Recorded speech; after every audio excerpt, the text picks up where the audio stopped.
৮ বছরের ছোট্ট রামিসার মাথা কেন আলাদা করা হয়েছে? গা শিউরে ওঠার মতো ঘটনা। যারা এই ঘটনা শুনেছে চোখের পানি ধরে রাখতে পারে নাই। ছোট্ট একটা বাচ্চা, বাংলাদেশের মিরপুরের ঘটনা এটা, এই ২-১ দিন হলো। ছোট্ট একটা বাচ্চা স্কুলে যাওয়ার কথা, তার মা বাচ্চাকে খুঁজতেছে যে আমার বাচ্চাটা গেল কোথায়। খুঁজতে খুঁজতে দেখে বাচ্চাকে কোথায় পাওয়া যায় না, পুরা বিল্ডিং খোঁজা শেষ, পাওয়া যাচ্ছে না। অবশেষে দেখলো পাশের ফ্ল্যাটের সামনে ছোট্ট বাচ্চার একটা জুতা দেখা যায়, একটা জুতা পরে আছে। মা চিন্তা করলো হয়তো এই বাসার মধ্যে ঢুকতে পারে আমার ছোট্ট মেয়েটা। মা দরজায় নক করছে, কিন্তু ওই দরজা খোলা হচ্ছে না। যতবার নক করছে কোনোভাবে ওই দরজা খোলা হয় না। অবশেষে 999 যখন কল দিল, ওই মহিলা কল দিয়ে যখন পুলিশ আসলো, দরজা ভেঙে ভিতরে ঢুকে দেখে তার বাচ্চার নিথর দেহটা পড়ে রয়েছে। ৮ বছরের বাচ্চা, কিন্তু মাথা নাই, শরীরের সাথে মাথা অবশিষ্ট নাই।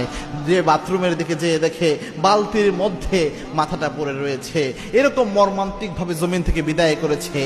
অভিযোগ এসেছে যে ওই যে বাসাটা, ওই বাসার যে মালিক রয়েছে, বাসার ওই ফ্ল্যাটে যে ব্যক্তি থাকেন, ওই ফ্ল্যাটের ওই ব্যক্তি সে মূলত এই মানসিকভাবে যৌন কেন্দ্রিক বিকৃত মস্তিষ্কের অধিকারী ছিল।